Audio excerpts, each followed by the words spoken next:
All right, welcome everyone, and thank you for joining the Wisconsin Coalition for Social Connection Social Connection Awareness Week Summit. For those of you that don't know me, my name is Suzanne Morley. I'm a Health Promotion Program Coordinator with the Wisconsin Institute for Healthy Aging, or WIHA, and I also coordinate the Wisconsin Coalition for Social Connection. So we are super excited to bring you a week full of educational, informative, hopefully inspiring webinars, and are happy to partner today's presentation on the power of connection with the Wisconsin Institute for Healthy Aging's Age Well series, which is presented by TMG and Molina Healthcare. If you're unfamiliar, WIHA is a nonprofit administrator of evidence-based healthy aging programs and practices like reducing social isolation and loneliness throughout the state and nation. Just a few housekeeping pieces. All of the participants will be muted and have their cameras off during the presentations. If you would like to access live captioning, please click on the CC icon on the bottom toolbar of your screen.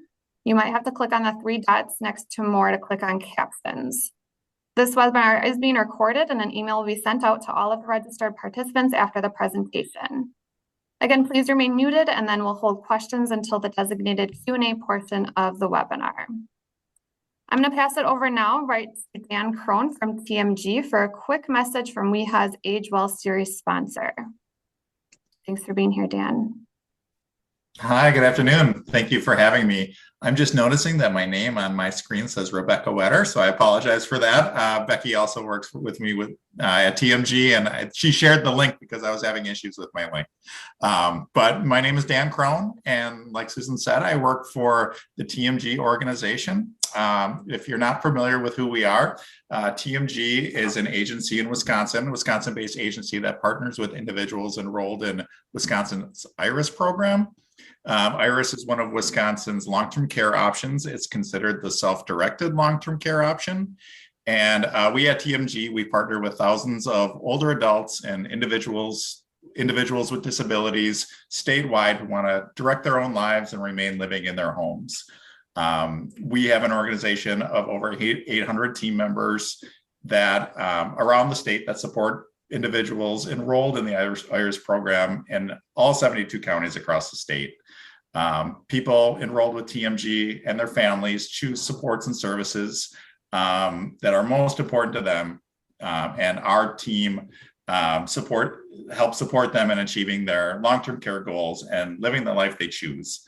A few examples: we help people connect to resources in their community related to resources like health and safety, housing, employment, transportation, community, and building relationships. Again, we're thrilled to be here. I will put my contact information in the chat. I'll also put in a couple of links to our organization as well. Thank you. Awesome. Thanks, Dan. We'll see Dan back in a couple of days. He's going to facilitate one of our panels later on this week. If you are interested in attending a future Age Well series webinar, you can register for WIHA's Age Well newsletter. And Erin Eggert, Deputy Director of WIHA, is going to help me with a little tech support this week, so she'll put the link for that in the chat.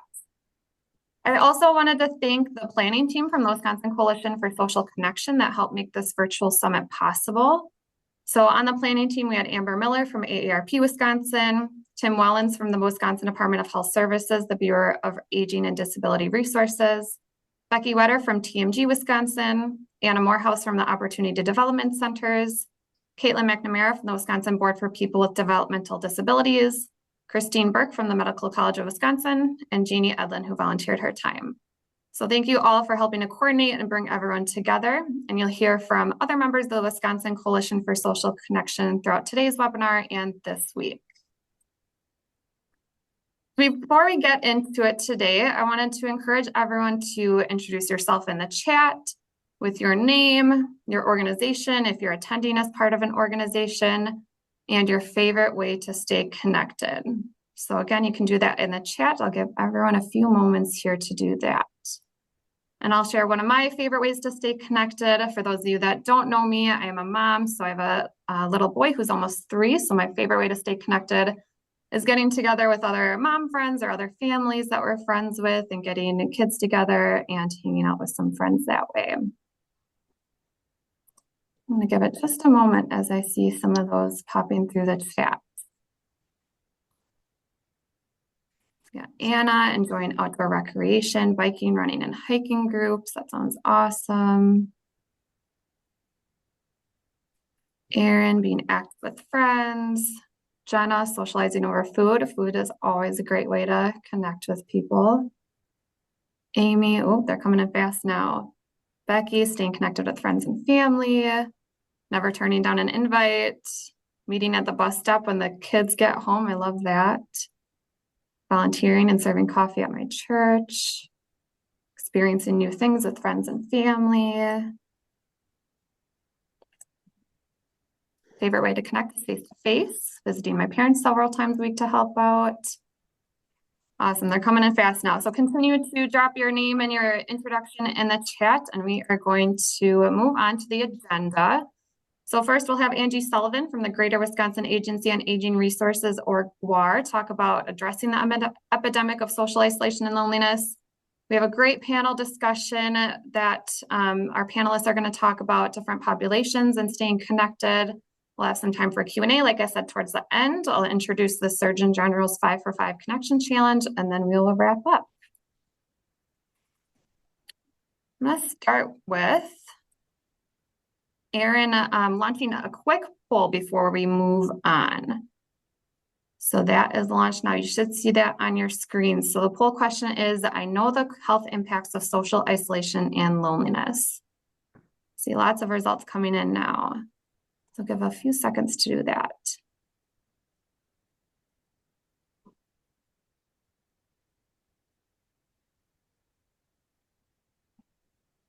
Okay, results are kind of slowing down a little bit now, so maybe 5 more seconds at the poll.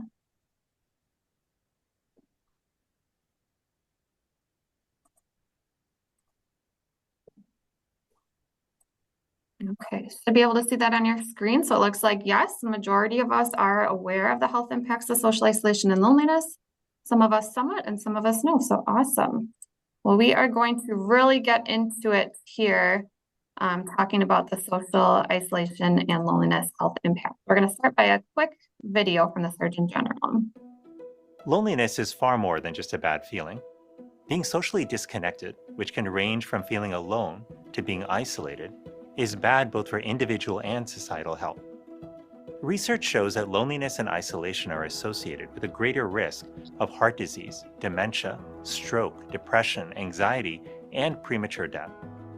In fact, lacking connection can increase the risk of premature death to levels comparable to smoking daily. Loneliness and social isolation are also far more common than we might realize. About 1 in 2 American adults report experiencing loneliness. Everyone can be impacted across all ages, socioeconomic conditions, and geographies. This widespread disconnection presents profound threats to our health and well-being. Social connection is as fundamental to our mental and physical health as food, water, and sleep, and it affects our performance and productivity at work, school, and in our communities. Now is the time to invest in building social connection. This first ever Surgeon General's advisory on our epidemic of loneliness and isolation shows us how. The keys to connection are simple. Answer a phone call from a friend. Invite someone over to share a meal. Listen and be present during conversation. Seek out opportunities to serve others. These steps may seem small, but they're extraordinarily powerful. By strengthening our relationships, we can improve our heart and brain health, reduce our risk of diabetes and high blood pressure, boost our immune systems, and lower our risk of depression. We can build lives and communities that are healthier and happier, and we can ensure our country and the world are better poised than ever to take on the challenges that lie ahead. Visit surgeongeneral.gov/connection to learn more. I'm going to pass it over now to Angie. Hello and welcome to House Calls. I'm going to pass it over now to Angie Sullivan from the Greater Wisconsin Agency on Aging Resources, or GWAR, and one of the Wisconsin Coalition for Social Connections founding members. Talk us through addressing the epidemic of social isolation and loneliness and some of those. I'm Vivek Murthy, and take it away, Angie. Thank you, Suzanne. That was super helpful, I think. First off, I just want to tell you a little bit about myself and my role with the Wisconsin Coalition for Social Connection. I have the pleasure of providing technical assistance to 70 county aging units and 11 tribes on health promotion programming. So there, as we'll get into in a little bit, group health promotion programs are an integral part of social connectedness. So I, as Suzanne mentioned, have been a founding member of the Wisconsin Coalition for Social Connections. It's our second iteration of a name, so just showing progress along the last 4.5 years. We started with a handful of organizations, about 6 or 7, and it's been really exciting over the past several years to see the coalition grow to over 300 members of organizations and individuals. Shows the interest of social connection, not only in Wisconsin, but across this country, as we've seen a lot of resources come to the forefront. And I think the Surgeon General really did my whole presentation, so I guess we could probably skip to the end. But I will go into a little bit more detail. If you have not had a chance to look at the Surgeon General's report, which was released in 2023, it really provides a roadmap for organizations and individuals on not only how you as an individual could make an impact, but as organizations looking at more population health. So I will talk a little bit about definitions, and the poll was very helpful. So it looks like most of you have a really good understanding of social connection and loneliness and social isolation. I just want to make sure we kind of level set and we're all at the same playing field as we begin this exciting week. So I'll go through some definitions and also some impacts and look at a few models. And then we will go into the panel discussion. Next slide.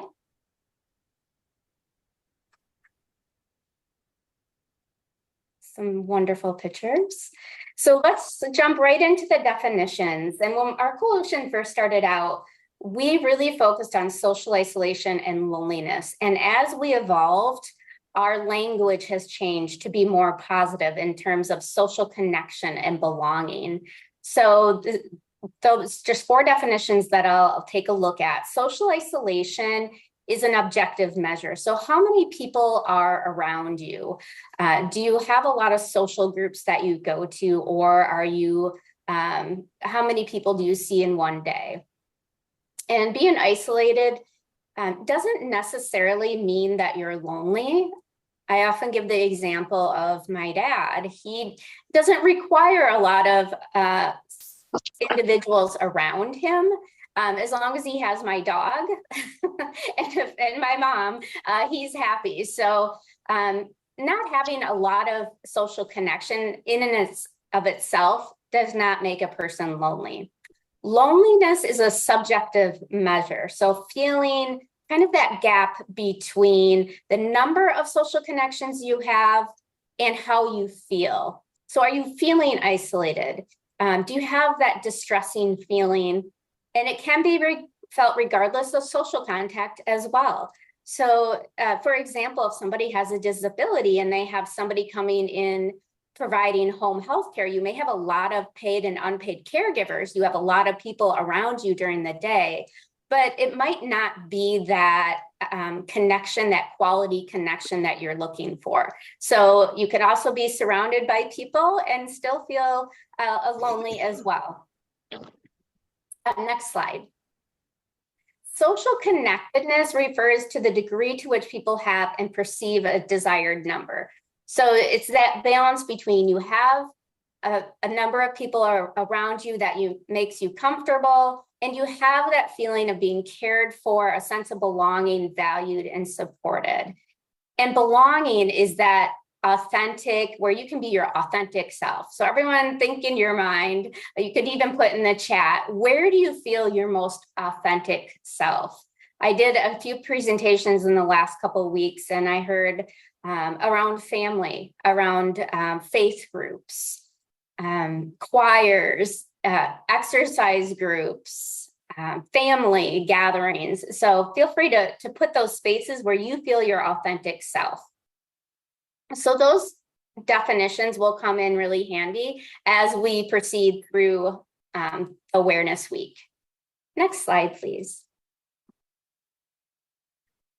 So I won't go into as much detail because I think the Surgeon General did a great job. And also from the poll, it looks like everyone has a pretty good understanding. But I do want to highlight some factors that impact social connection.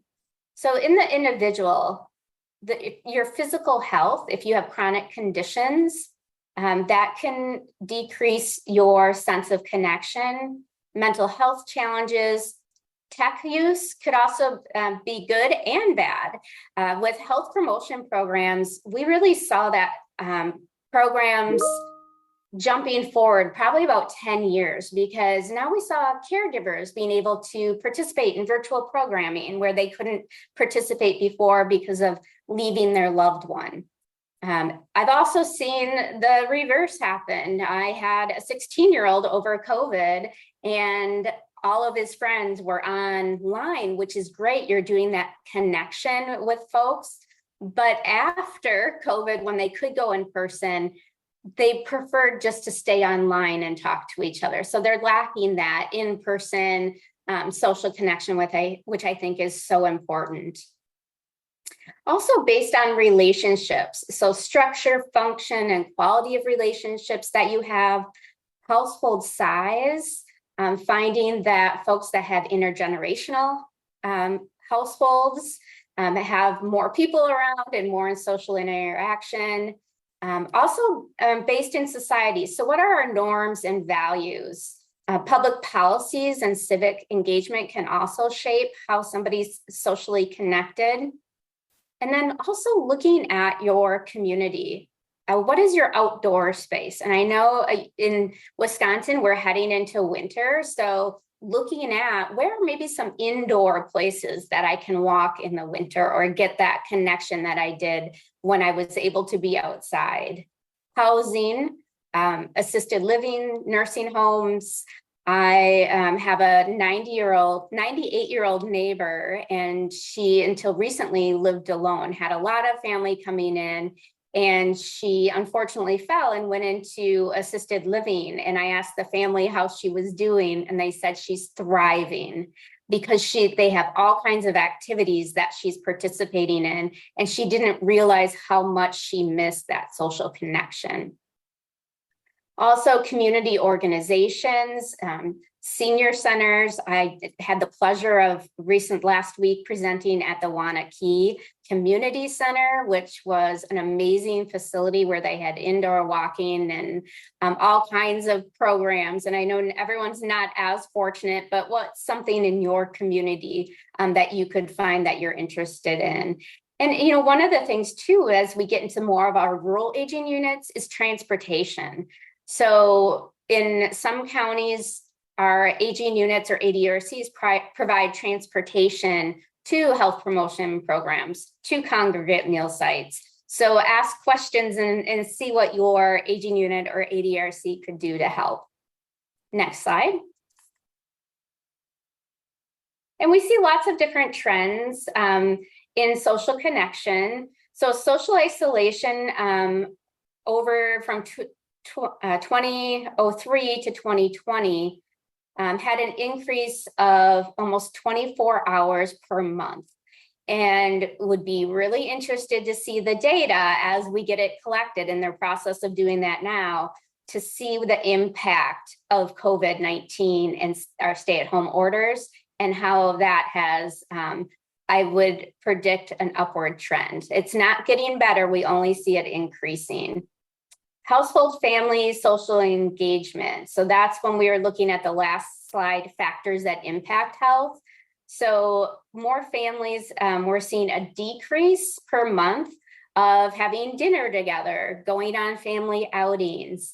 Oftentimes kids will come home from school and go right in their rooms, and they're on their computers, oftentimes for school, because that's how they're connected, is via technology. So we see them going from school to their house into their room. So making a meaningful attempt to have dinner together and have game night or whatever would be the most appropriate. And companionship, we're seeing a decrease of 14 hours per month.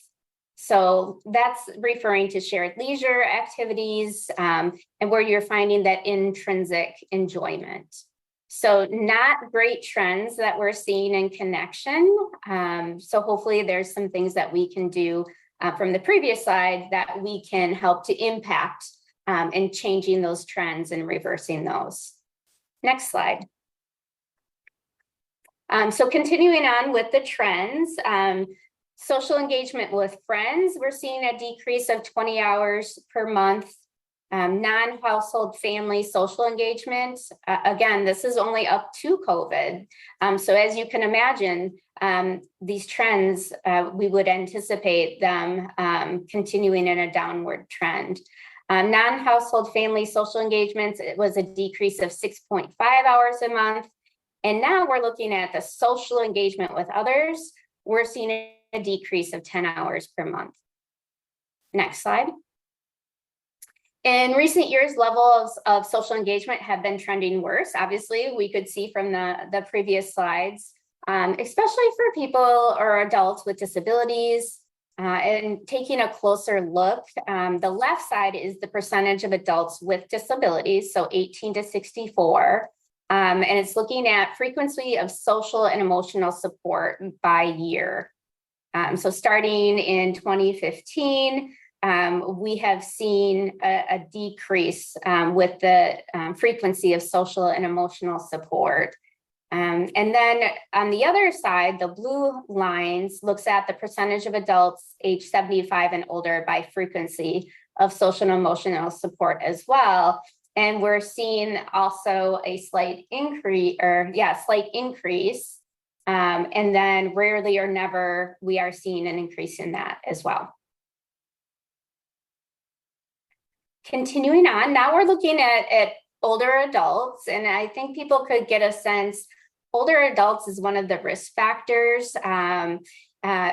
because a lot of older adults are living alone, which is another risk factor. So when we're getting multiple risk factors. So this is looking at adults age 75 and older who are the most likely to lack the social support they need.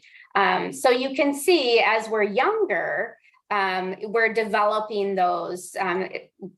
What it doesn't show is, as we're in our early years, we're developing those relationships. And then as we get older, we're losing some of those relationships as people pass and move to different life situations. So the percentage of adults who rarely or never get the social support and emotional support they need, we see the highest with 75 and older. And not surprisingly, adults with disabilities were more likely to lack the social support they needed, regardless of age. As you can see, all adults is at 7.5%, no disabilities 4.6%, and then as we see has a disability, we see that increase.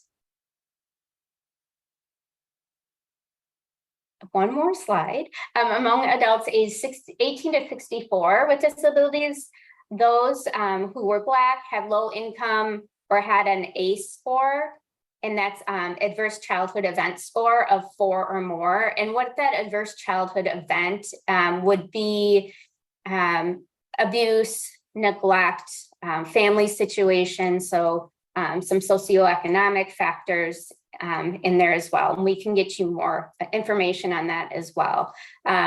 So those that had 4 or more were the most likely to lack the social support they need.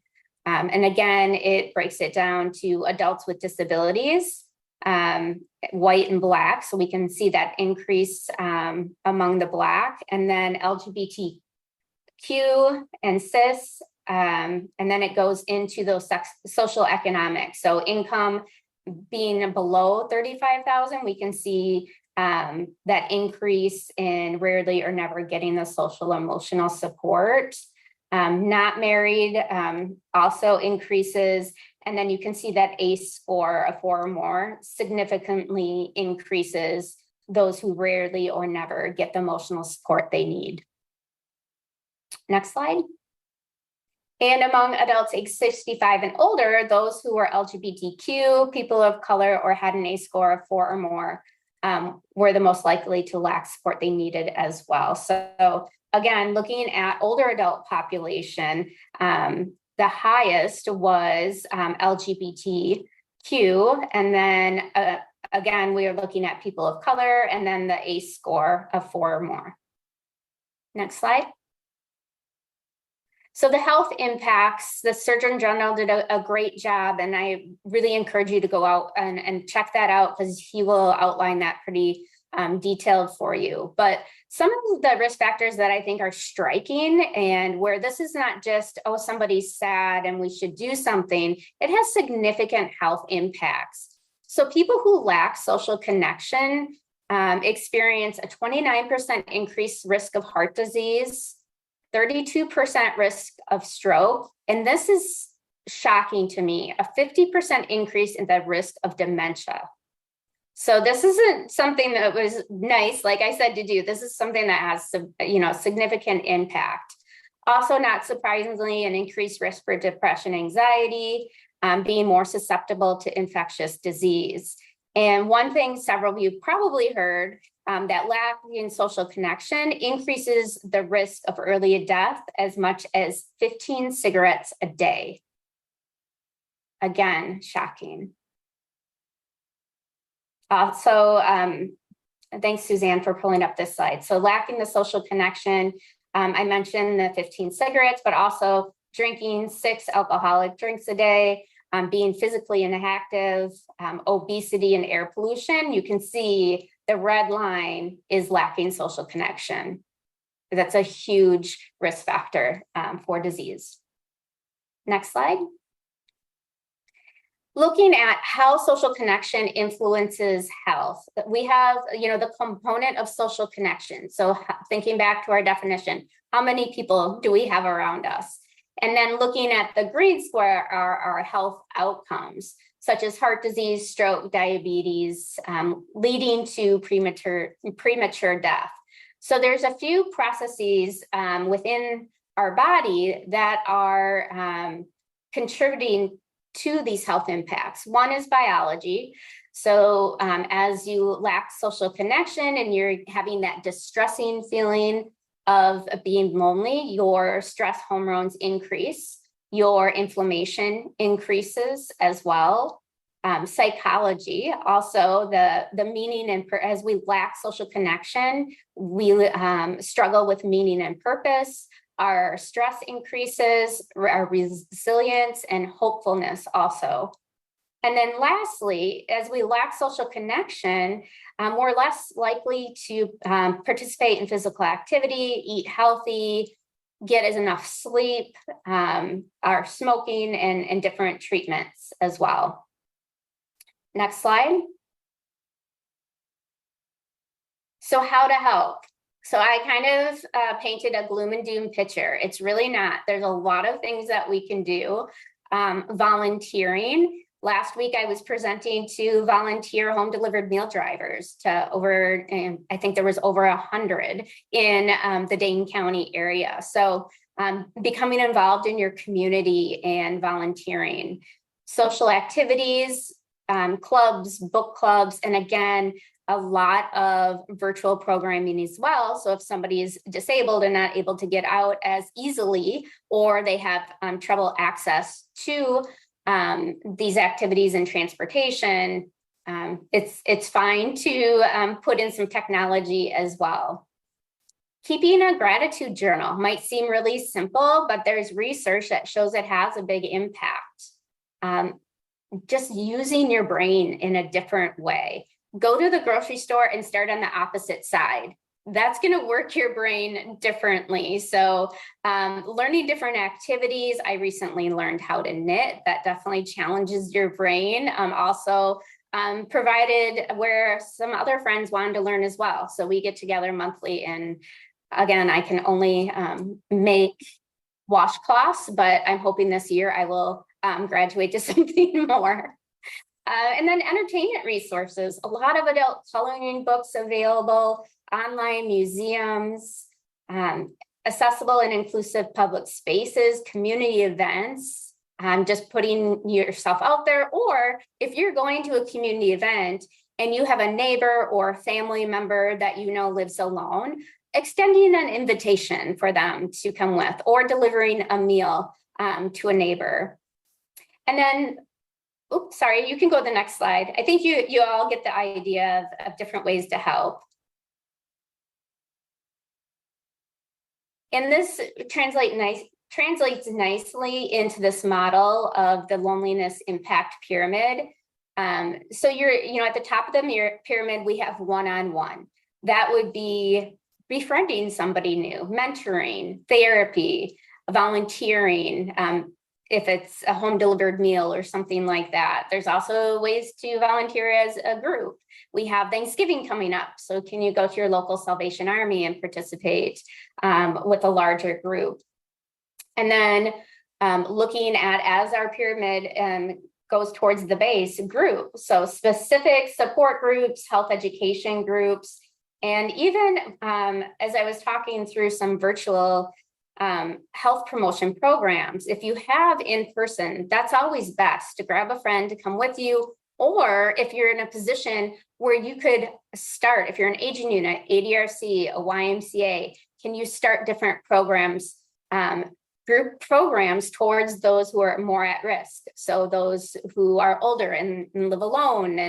And so take a look at what the risk factors are, and are you in a position to offer different programming? We've started doing research on how people feel after a program if they participate virtually. An example is an exercise class. There's over 2,000 people taking a virtual exercise program called Strong Bodies in Wisconsin. They added a few questions to their evaluation. And even if you participate and you didn't turn on your camera, you still felt connected to individuals, which I thought was providing a really good insight for us to keep going with some of these virtual programs. Obviously, in person, the scores were much higher, but there was still participants who were receiving social connection benefits from that program. And different service positions, so case managers, community health workers, they have more time to work one-on-one and help assess if a person's lonely and what community resources you have to connect them to. Neighborhood context, as we get bigger going towards our base, looking at broader things like age-friendly community, having accessible and inclusive spaces. And later this week, we will be having a webinar on accessible recreation. So that will really highlight that neighborhood context. And then lastly, structural. So promote positive aging and disability justice, being advocates, caregiving friendly workplace policies. And one thing that our coalition has really supported over the past years, advocacy for broadband internet access across Wisconsin, especially in the rural areas. So we can go from that individual level all the way down to the population health level. So there's a lot of different things that we can do both individually as an organization to improve social connection. And I think that's the last slide for me anyways. Yep. So Erin's going to launch 2 polls before we pass it over to Jill Rankin, who is the Executive Director of the Wisconsin Institute for Healthy Aging, to introduce the panel. Awesome. Thanks so much, Angie, for sharing all of that great information. Like she said, Erin is going to launch a couple of polls, and then we'll kind of go into our panel discussion. So the first question is, I know the health impacts of social isolation and loneliness. And the second question is, I know of organizations that are working to connect older adults and people with disabilities from different backgrounds. Give some time for that poll question.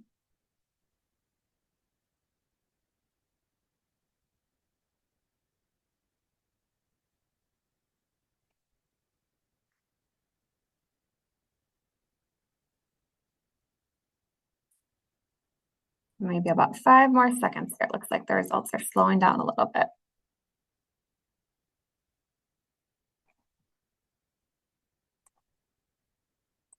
Okay. Looks like lots of us are understanding the health impacts of social isolation and loneliness. And some of us, the majority, do know of organizations that are working to connect older adults and people with disabilities, some not aware and some are unsure. So that is great. So just wanted to share, I know Angie shared a little bit about Social Connection Coalition. So our mission there is on the screen. We are working to engage diverse partners and reimagining how we can combat the root causes and adverse consequences of social isolation and loneliness among older adults and people with disabilities. Some of our major activities include raising public awareness of the issue, detecting and responding to those experiencing or at risk of social isolation and loneliness, curating research, data, and interventions, and developing policy initiatives and advocacy efforts. So if you're interested in learning more and getting involved, Erin is going to drop the link to our website in the chat. I really encourage everyone to check that out and see all of the resources that are on there and join the coalition or sign up for our newsletter. So I'm going to pass it over now to Jill Rankin, Executive Director at the Wisconsin Institute for Healthy Aging, who is going to facilitate our panel discussion for the day. Wonderful. Thanks, Suzanne, and thanks, Angie. Thanks, everyone. That's a great overview of what we're looking at when it comes to things to consider for social connection, and ways that we might be able to understand not only the issue of social isolation and loneliness, but what are we doing now to help combat some of these things and really amplify social connection experiences. And, as humans, we were all designed to be connected. So it's really great to see what we can do, excuse me, at an individual level, but also at a organizational level. And that's what we are going to hear from today from 4 different panelists. So I'm going to let them introduce themselves. So we'll just do like 1-minute introduction for each of one of our panelists, because we have quite an awesome variety of different organizations represented that are going to be able to tell us a little bit about their work and ways that they promote social connection within the people they serve. So we'll go ahead and start with Christy Carter from the Milwaukee LGBT Community Center. Christy, if you just want to go ahead and introduce yourself and just kind of maybe like a little overview of your organization's mission, some of the main services you provide, where you're located, and what is a population that you primarily serve. Okay, so thank you, Jill. So like Jill said, I am the Aging and Disability Program Coordinator at the Milwaukee LGBT Center. We serve older adults and people with disabilities and youth at the center as a whole. We also provide a clothing closet and a food pantry. We have free counseling available. But as for what I do in my position, I oversee all of the older adult and disability programming, which means related to support groups, connecting people to community organizations or county organizations or statewide organizations. I help with advocacy. I help kind of connect to housing resources, even though they're few and far between. And especially now, based on what happened last week, the services that we provide are very important to our LGBT community. And so I think I did that. Let me know if I missed anything, Jill, but I'm just happy to talk to you all today and share with the rest of the panelists as well. Excellent. Thank you for that introduction, Christy. We appreciate that. Yep. All right, we'll get on to some questions here in a little bit, but I want to introduce our next panelist then. And just correct me if I pronounce names wrong today. I just want to make sure that we get that right. But Demeji from Pointers Community Initiatives, I'm going to hand it over to you. Oh, but I think we are not able to hear you.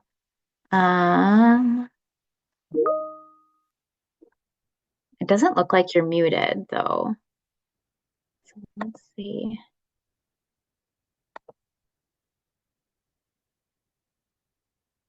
Maybe try muting and then unmuting again and see if that works.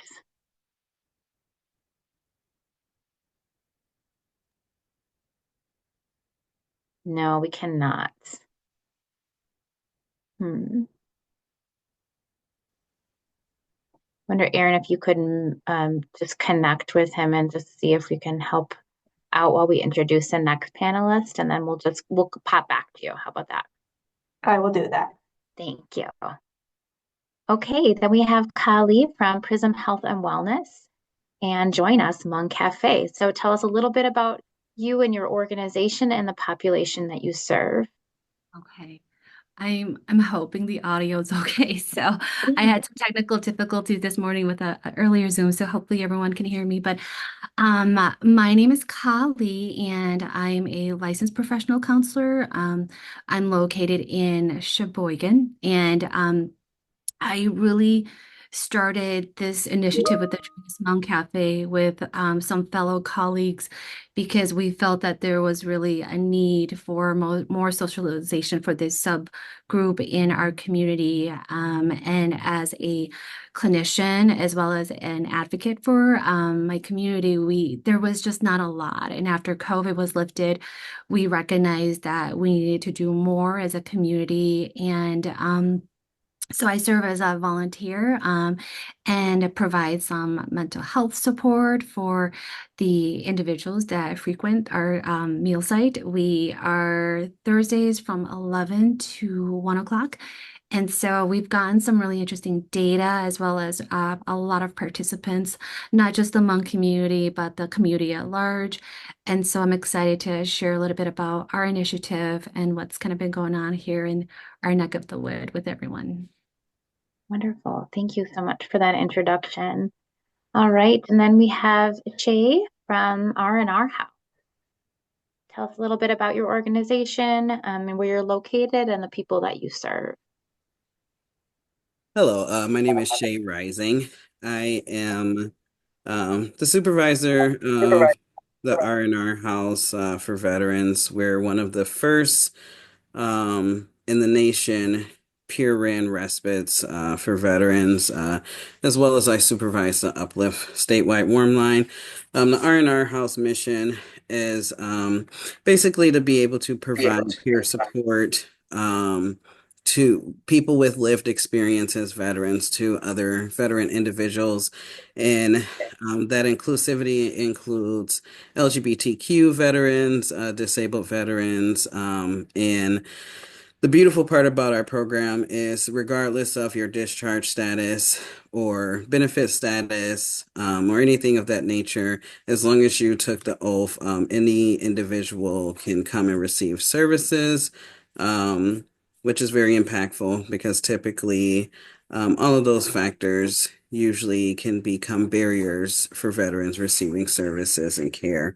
We also, alongside provide peer support, connect veterans with resources, help them become service connected, as well as provide like support groups, as well as additional resources with connecting to community and getting their mental health and physical health needs met. Wonderful. Lots of great work that we're hearing from. Thank you so much for sharing. And then it looks like, Dimeji, we can get you started. I think I heard from you earlier. Can you guys hear me now? Yeah, thank you. Yeah, sorry about that. I don't know what happened. So my name is Dimeji Mori. I'm actually from the north side of Wisconsin, which is the Fox Valley, around the Fox Valley of Wisconsin here. So Pointers Community Initiatives primarily supports African Americans, migrants, refugees, immigrants who are coming from other countries, and that is the target groups that we support. Well, the kind of services that we provide are just basically majorly two, which is health, mental health supports for African American folks and minorities, and then we have some workforce development that we support for older adults and then for the youth as well. And that is just all about it. So Yeah, that's a lot. That's great. Wow. I feel like I could talk to each one of you for at least an hour to hear lots of stories and lots of great work that's happening in our community. So thank you all for being with us.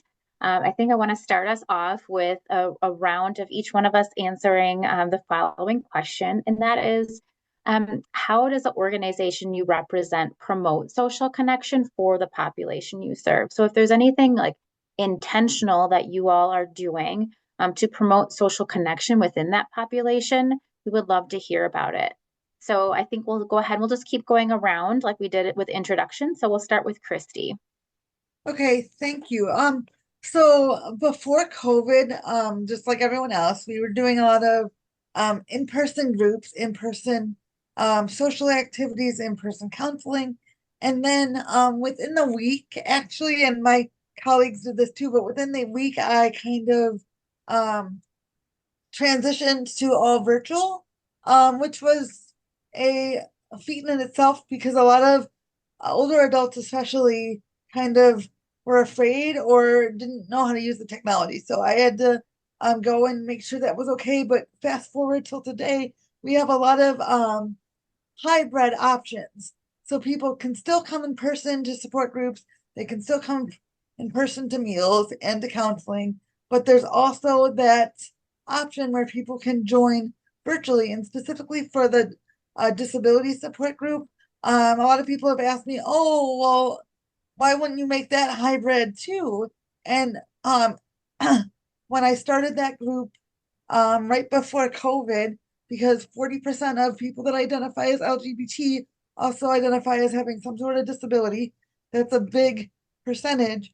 I found out that a lot of those folks said, well, I mean, yeah, it's going to change my life a little bit, but I spend a lot of time at home, or I don't get out as much because of, my struggles or my health needs. So I did continue doing that support group only virtual because the people that are joining, it broke down the barriers. And it's actually one of the only, I think there are groups now that are also available, but when it started, that was the only group like itself in the country. So I had people not only from Wisconsin, but all over reaching out with their counselors and with their support system to say, hey, can I join? But as far as older adults and folks with disabilities that are LGBT might not have the typical family structure.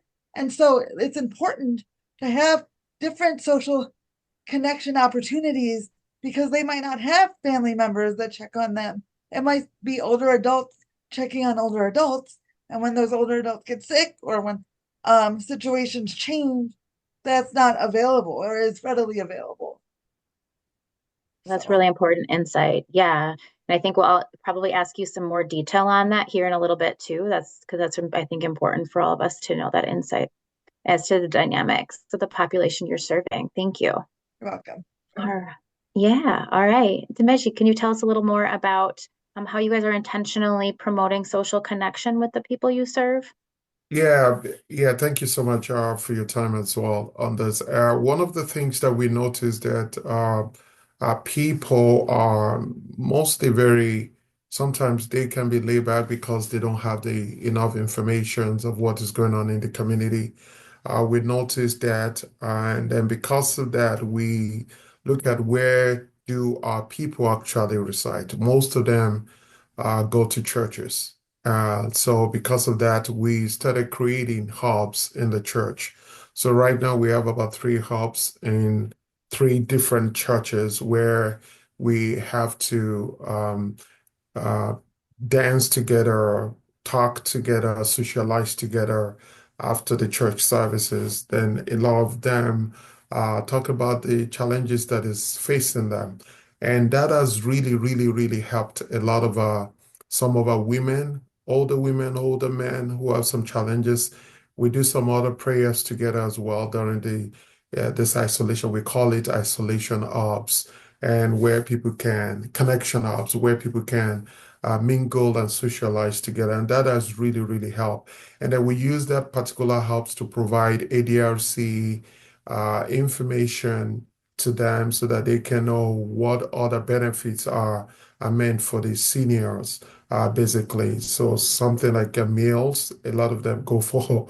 We have some daily meals opportunity that ADR is supporting, and there are several opportunities and benefits that have been there as well.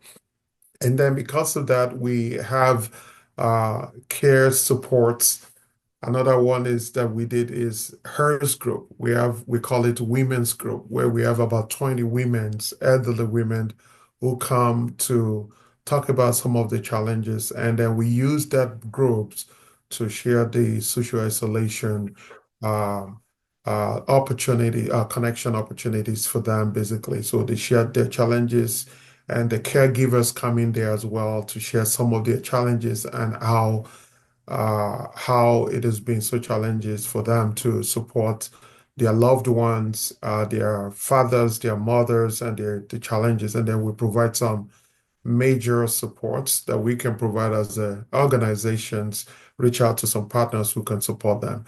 And then the last one about is about the social connection website that we found out that a lot of our people don't know what is going on. And then right now we are working on social connection websites that all our people can find the solutions and the connections, the information that can help them where they can social connect within their zip code. So we are working with that. I want to thank Elaine. I don't know if she's on the call. She has been providing some feedback to us on our social connection website. Other than that, those are the three major areas. Yeah, great. So it sounds like a good combination from both of you so far about some both technology-based interventions as well as some in-person ones based upon the needs of the population and some mutual Okay. connections happening or mutual life experiences. That's great. Thank you Thank for you. sharing. Ka, what about you? What are you guys doing intentionally to provide some connection opportunities for those you serve? So my colleagues and myself got together recognizing that there's really a need, and we figured, let's not reinvent the wheel. There's a lot of really good resources in our community. Sheboygan's a very rich community with a lot of rich resources. And we did a couple of different experiments. We have a large baby booming population here of the Hmong community, where language is a barrier and access to resources then becomes a barrier, and just wanting them to be aware of the resources around them. And that was difficult. We did a couple of experiments. We have an amazing senior center here in Sheboygan, as well as other nonprofits like Generations, Nourish, and a lot of really well-funded meal sites. But what we're finding in our this specific subgroup is that they weren't feeling very comfortable, because we would go to the senior center and they didn't really feel a connection, didn't really understand. A lot of the activities did not resonate with them. So there was a disconnect. We have this population where food scarcity is very difficult. So we've gone to meal sites with these individuals, and even though they were hungry and they were wanting to connect, they were not willing to really eat because they didn't really recognize the food. A hot ham sandwich with cheese, and I mean, this is Wisconsin, we love our cheese, but they were having diet restrictions and a difficulty really even consuming the food. And so my colleague and myself, Chirpal, we decided, okay, we need to probably do something that would bring them together, and it starts with food. I think it's important to just have something that they can recognize. And so we partnered with our local food bank of Sheboygan, and they've been our biggest sponsor and donated produce and meats to our side. We made our local nonprofit here, the Hmong Mutual Association Assistance building the meal site. So it got approved, and we started just, making Hmong food.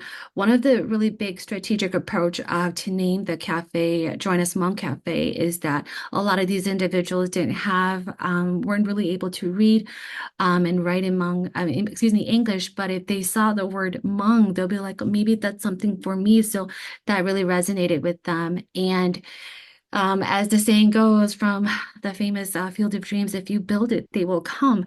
And so we started having a lot of consumers and people that were really interested. And as a volunteer myself, I work with my private practice, but volunteer at that cafe. And, to go and steam rice 8 o'clock in the morning to really get the cafe ready for the meals at 11 o'clock. It's been a way to really connect with the community, to just share information, to tell stories. So we can't that's really break bread and connect, but we're eating rice and having like culturally prepared meals with these individuals where we can really connect. And it started out slow. We first started with like 20 people, but now it's every week we're coming to like 40 to 60 people that are Hmong and not just of Hmong descent. We're getting a lot of the community at large who are interested. And so we're getting them really involved and really connected. And it's in the Hmong culture, it's very collective based, whereas Western culture is very individualistic. So our approach was to really just combine a space where they can congregate and come together and share a meal and connect.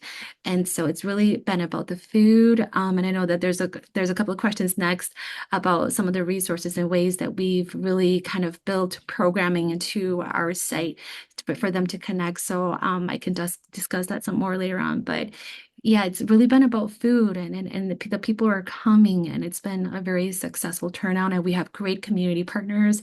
I see Nicole here, I see Amanda here from our local partners. That's been a big contribution to our success. So it really does take a village, a whole community. Sure, sure. But, kudos to all of you actually who have gone, and I'm sure Shay, you'll have examples of this too, of really seeking to understand your community and what are those barriers to them accessing the existing services. So that's really important to know. Thank you for sharing that. And Shay, can you give us a little insight into what you guys are doing also to intentionally foster some connection through the R&R House? Yeah, some ways that we're intentionally fostering connections, especially during COVID, since we are statewide with the shutdowns. One of the things that we incorporated was the veteran statewide warm line of where a non-crisis opportunity for people to be able to just call in and to speak with other fellow veteran members, to be able to converse with either mental health distressors or things they were experiencing or just life things. I think when you are able to relate with people with that lived experience and how you may handle things or perceive things based on your experience is really important to be able to connect. So that was wonderful. And we actually had like a lot of great results as that being offered. We also created social support group that allowed opportunities for individuals to connect together as a group. And one of the things that's still maintained today. We also connect with a lot of not just veteran organizations, but community organizations for veterans that may not be in exclusively veteran spaces. We work with a lot of universities and colleges, working. So then that way we're able to connect with students, active members, as well as the veteran population. And we have our community organizer whose job is exclusively just to connect. And so what he does is he attends a lot of events statewide and even on a national level, bringing awareness to the R&R House and what we do. And that has been something that was newly added this year that has been amazing because it's allowed us to have presence at a lot more of the fairs, a lot of different community functions, and it's turned into live interaction and peer support opportunities for veterans on site, as well as for their family members. We've actually had an influx of family members reaching out so that they're able to receive support, dealing with the loneliness and isolation that occurs when your spouse is deployed or when your spouse is moving into long-term care facilities, this has been a person that has been in your life for 15, 20 years. And so helping people with those transitions as well, and being able to be supportive for family members, spouses, children, things of that nature. So a lot of amazing ways that support and connection is continuing to evolve. Yeah, for sure. Wow. And I love that you have a whole position dedicated to that. That's really cool. And especially, and to the point that you were saying that those common relatable experiences bond people together. So that's really, really important to note as well. So thank you for sharing that. So each one of you touched on this a little bit, but if we can expand a little bit more to give us some insight into the people that you serve, whether it's you personally, or stories of the people you serve, tell us a little bit about unique experiences of the people that you are serving that sometimes could lead to social isolation and loneliness. I know we could probably talk for a long time on each one of these, in each one of these scenarios. But if you could summarize it, in 1 or 2 minutes, I think we would all appreciate that insight. So, Christy, we'll go ahead and start with you. Okay, so first for me, I identify as part of the LGBT and disability community. If we were in person today, you'd see that I am in a power wheelchair and use it to get around. I have cerebral palsy. So I and my friends in general have experienced like social isolation and just different things, especially with the care crisis and different stuff that's happening in Wisconsin, as well as transportation. And we need more transportation in the state of Wisconsin, but also around the country. But more specifically, the adults with disabilities and older adults that I serve, that is something that they have major concerns about, as they should. A lot of older adults, as they age, they have to go back in the closet when they go into care facilities or different things. And so that leads to not only social isolation because maybe they've been out or it took them a while to come out, but now they're worried about, well, I'd be respected when I go into the care facilities. And while I'm doing some trainings, along with SAGE, which is the national LGBT organization, they're worried about, will they be accepted by their peers that might not understand or have biases or that type of thing. But also transportation. Again, I was saying that the caretakers for older adult LGBT members are usually their peers. So when their peers have health related changes or can no longer do it, they don't have children that they can reach out to. Some of them have been in heterosexual relationships before they came out, but for the majority of them, that's not the option. And so transportation and to get places, there's a huge gap. And there are transportation that the state provides or through different things, but that's grossly underfunded. And then people are kind of left sometimes because of different things and difficulties. So that happens. But as far as folks with disabilities too, they primarily, a lot of folks have more, a little bit more support with their families, but there's transportation and there's personal care. Will the person accept them if they come out and say, I identify as LGBT, or will their own biases from the care workers kind of have them live in fear? And especially the new political world that we're living in after Tuesday, that has really increased.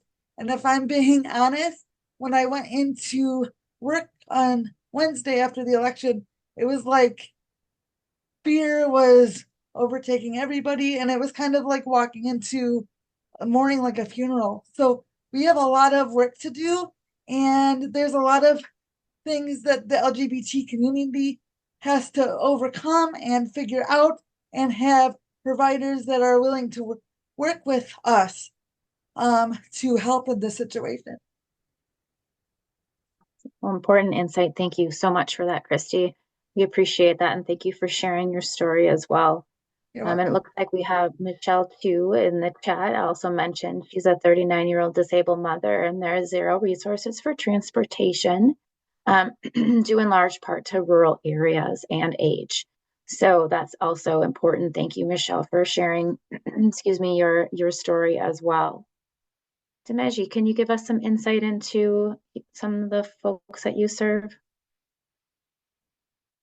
Yeah, thank you. And I think there are two major important things that I've seen. One of the major one is the language barriers, which has been a major problem for us. Majority of the community that we serve, 60, 70% of them, especially elderly ones, couldn't speak. Because they couldn't understand what is going on around them, or they couldn't understand where the opportunities are, or they couldn't interpret it. It keeps them, a lot of them, isolated. And they feel that they are not part of the community, and they become reserved, and they couldn't do they don't feel they are they are needed, and because of that. So what we do basically was to have a lot of people within the same community, Congolese community, where people who can speak Swahili, people who can speak French. So we bring them into the group. We bring them into the church. We bring them when we are having the Hers Women's Group. And then when we are praying, we have somebody to speak in their language to speak to them so that they can feel among. And that is something that we have done a lot. And that has really taken, even though it's expensive, it's about $25 to $30 an hour for interpretations, but it's been helpful. It's been something that really connected the communities together. So when we are singing, we were playing music, we play music in that dialect. We play music in that area so that people can feel among, and they can social connect. And that is one. The second one is transportation, and that we have seen as well. I remember Janice is one of our elderly women who's about 70 to 75 years of age, that we have to uh, go into our house to clean our place, and then she needs some help in one way or the other. We have to bring her to the church. So we do a lot of transportation activities to support other people as well. So those are the major things that I think it is rampant among us, and that we're trying to solve. Yeah, so that's important to know too. Thank you for sharing that. Sounds like there's a common theme with transportation for sure, and then the language barrier as well. So really cool to hear how you're overcoming that. Thank you. Ka, what about you?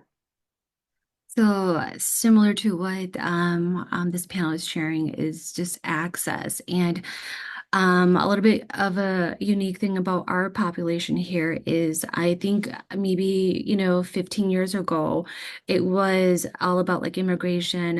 There was a lot of immigrants and needing access to funding and language barriers, but now we're not so much as an immigrant community anymore. Some very established individuals, but they're just socially disconnected and isolated. And language barrier continues to be a priority for the community that we serve. And with our volunteers and with my colleagues, we continue to just serve as a presence, and people continue to come up to us like, how do I pay for my electric bill? I don't know what to do or who to call. And when I call, I don't know how to speak English. So really just connecting them and serving them and helping them and support and meeting them where they're at is important. And we also serve as a resource fair. Every week, we have different speakers from our community, whether it's the domestic violence shelter or the Sheboygan Police Department, the fire department, talking about fire safety. Some local politicians have took interest too and wanted to share their initiative. Like anyone and everyone is welcome to share their resource or what they'd like to offer. We've worked closely with public health and local local pharmacies to make sure that, their basic needs are being met, like immunization, medications. We also serve as a local food pantry, really connecting with the Sheboygan Food Bank once a month, I believe, every second Tuesday of the month. Anyone can drive up to the building and we'll put food in their trunk for them. And the food that they've really customized is that it's culturally specific too. So they'll receive rice and protein and noodles and things of that sort that they recognize that they can utilize in their kitchen. And so really language and connecting them to resources has been very powerful. It's really connected with our local agencies, the for and nonprofits have really kind of see our cafe as a beacon where they want to share their information. And something that really stood out to me last week is that, we have these older people with language barrier, and one of the people that came was just like, "Ka, I've been seeing a lot of commercials about voting, and I'd really like to register to vote, but I don't know how." And them just wanting to connect with the larger community to really exercise their right and do their civic duty has been very powerful. So it's just really connecting people and meeting them where they're at has been a really big initiative for our cafe. So we're just all about connections and supporting them where they're at. Yeah, it sounds like a perfect combination with knowing your population, providing them with, the food that they are familiar with, and then connecting them with the existing services. That's great. Thank you for sharing. Shay, do you want to share any kind of unique perspective from the population that you serve as to how that might affect their isolation and loneliness? Yeah, definitely. I think one thing that's unique to my own personal lived experience is being a transgender man, FTM transgender, as well as a veteran with disabilities. One thing that has been really impactful is creating a space that's inclusive, especially initially when I served, it was during the Don't Ask, Don't Tell of where there wasn't LGBTQ rights and acceptance in the military. And so for a lot of older populations that have come through that and now living in a different time that may previously not have been service connected or able to receive like benefits for like their spouse or family members, being able to be that safe space for them.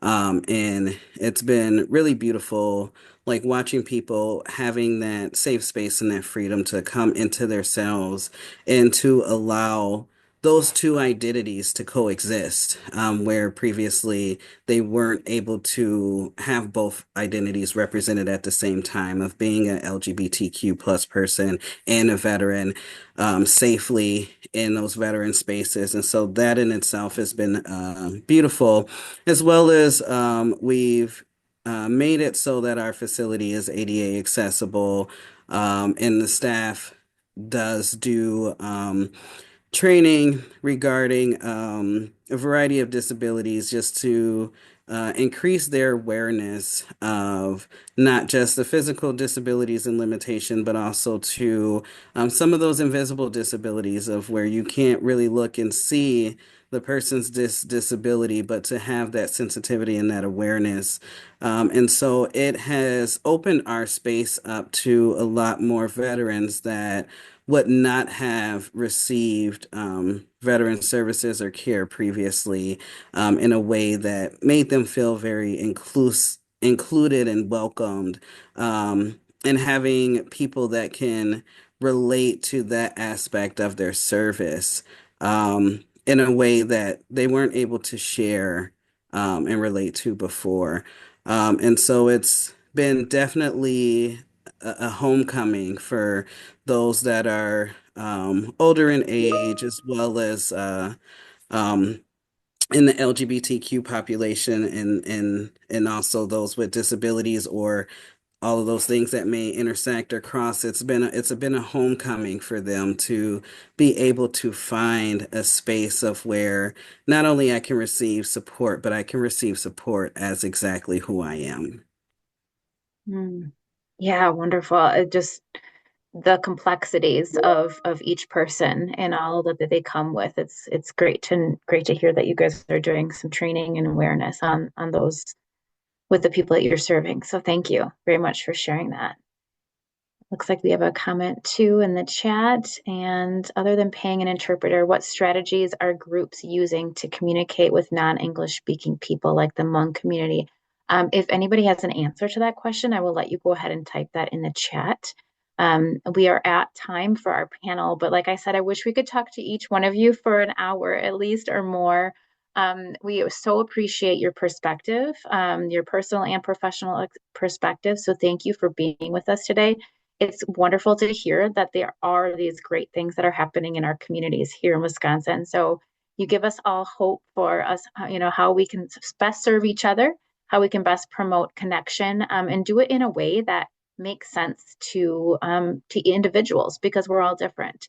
So I think that's my challenge for us all today is to, and hopefully a takeaway from this is, accessing services and making sure that we're serving people and meeting them where they're at. So thank you so much. And I will hand it back over to Suzanne. Awesome. Thanks, Jill. And thank you all so much for sharing all of your unique experiences with everyone. Greatly appreciated. We are going to launch one more quick poll before we move into the Q&A section. So again, the poll question is, I know of organizations that are working to connect older adults and people with disabilities from different backgrounds. Give some time for people to answer this question.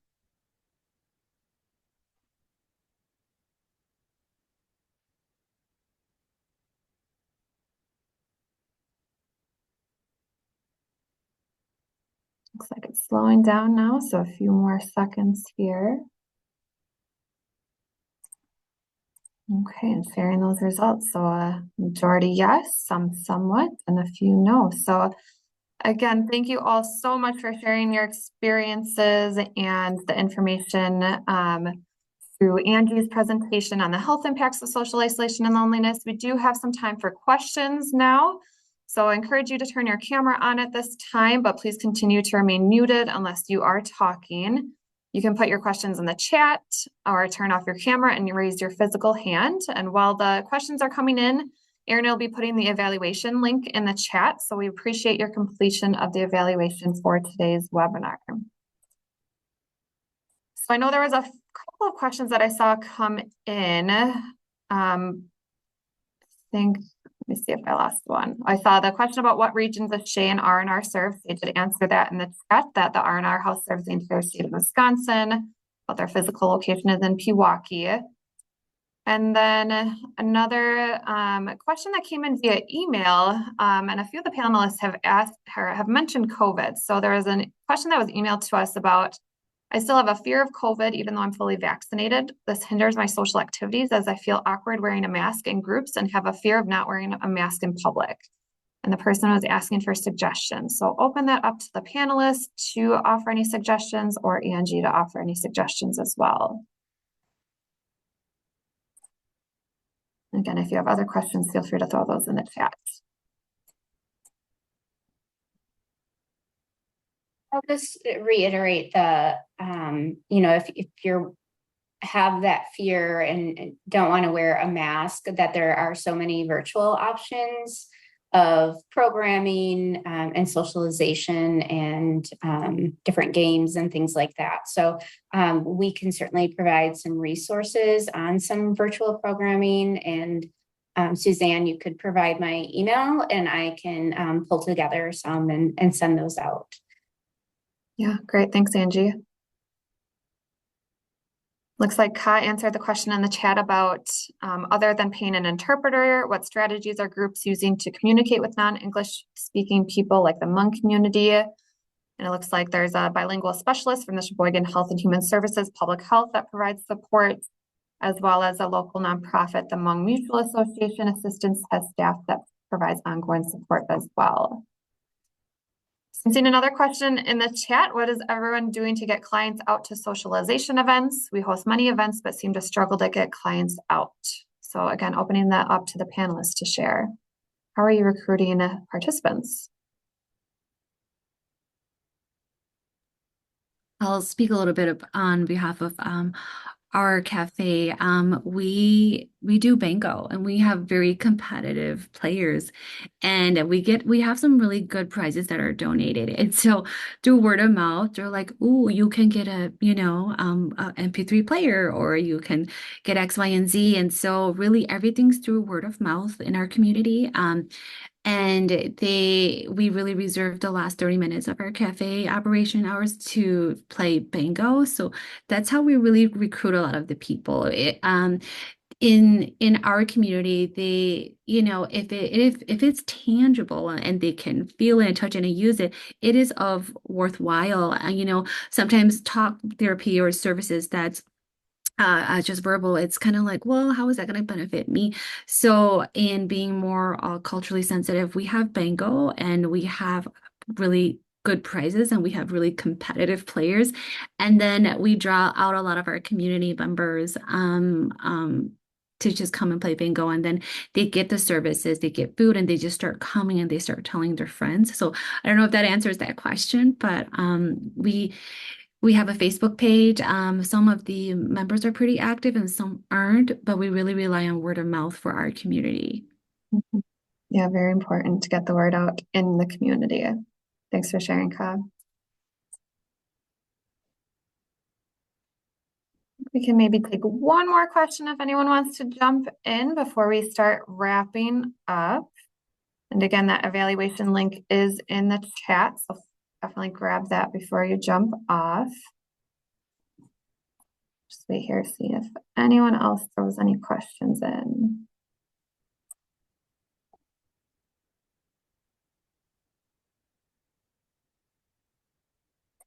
Okay, not seeing any, which is okay. I'll definitely share contact information at the end.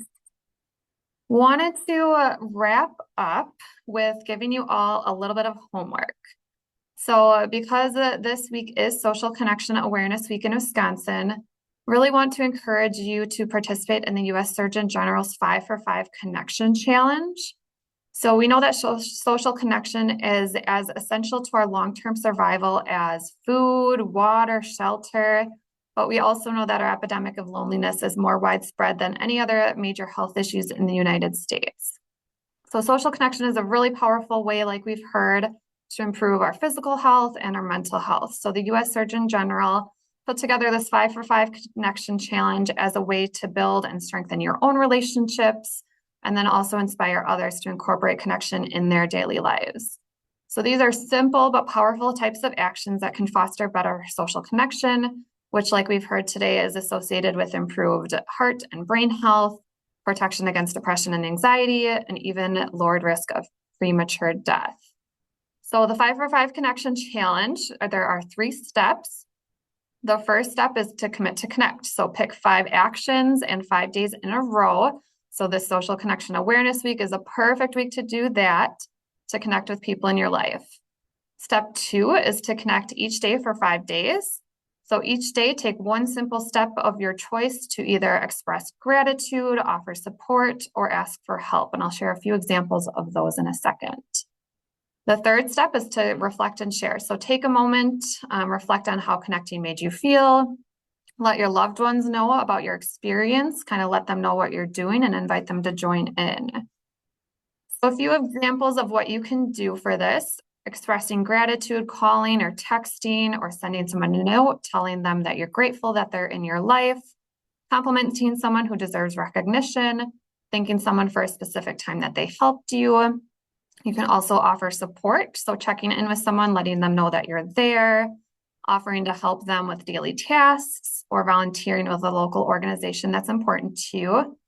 And you can also ask for or accept help. So sometimes that's easier said than done, but maybe letting someone know if you're having a hard time, telling a loved one how they can better support you, or even reaching out to a professional or mental health support like 988.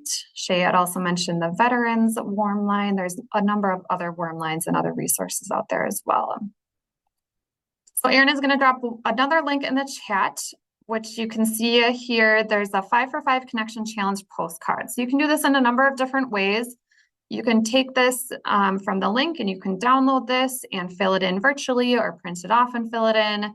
You can write this out on a piece of paper, a notepad, whatever works better for you. But you'll see on the left, the days 1 through 5 are spelled out. There's a column for how I connected today, and then a column for how the connection made me feel. So take some time after today's webinar to kind of write out a plan for the week of how you're going to connect each day in the next 5 days. And then after each of the 5 days, you'll take a moment to just kind of reflect on how that connection made you feel. So I'm sharing an example here of what my plan is for the week. So today I'm going to check in with a friend that I haven't talked to in a while. Tomorrow is my husband's half birthday. So that's something we started celebrating this year, is half birthday. So we're going to take some time to connect and do that and celebrate. On Wednesday, I'm planning to compliment a stranger. So whether that's virtually or in person. On Thursday, I'm planning to call my husband's grandma. Something that we have connected over is going to the farmers markets together. So this summer, I saw her quite a bit at our local farmers market, but now that that season is kind of winding down, I'm going to connect with her and see if she is interested in going to the winter farmers market with me. That's a little less sporadically. And then on Friday, I'm planning on attending a local candlelit hike event. So like I shared at the beginning, I like to connect with other mom friends. And this is something that I did last year with one of my mom friends, and we took our kids to this candlelight hike and it was a lot of fun. So again, just an example that I wanted to share with everyone of doing this 5 for 5 connection challenge, but really encourage you to take some time to do this on your own and to improve and foster your own social connection. So thank you all for attending today's webinar on the power of connection. I want to also encourage you, if you're interested in learning more or connecting further, to join the Nationwide Network of Champions. So on this Nationwide Network of Champions, you can chat with local champions in our own Wisconsin community and also throughout the nation about social connection activities, get ideas, and learn from others dedicated to ending social isolation and loneliness. You can pose your own questions and ideas, and also stay up to date on new activities and resources. So this is an online discussion board, and Erin is going to put the link for that in the chat as well to join the Nationwide Network of Champions, and you can learn more about that. You can also visit our website, connectwi.org, to learn more about the Wisconsin Coalition for Social Connection. And again, look through all of the resources that we have on our website. You can join the newsletter. You can sign up to join the coalition as well. And then keep in mind that we also have a number of different webinars the rest of the week. So the recording for this meeting will be sent out within the next week and will also be available on our website at connectwi.org. But we also hope to see you back tomorrow for a conversation about accessible recreation. And for the rest of the week, we have a number of other great speakers and panels on some other topics. We talked a lot about technology today. We'll be talking more about that on Friday. We'll be talking about coalitions and community building on Wednesday and intergenerational programs on Thursday. So Erin is going to drop the link for that in the chat as well. If you haven't registered for the rest of the Social Connection Awareness Week Summit, really encourage you to do that. Again, thank you all to our speakers and panelists for today. Really great information shared, and thank you all for being here, and hope to see you back at a future meeting. Have a great rest of your day.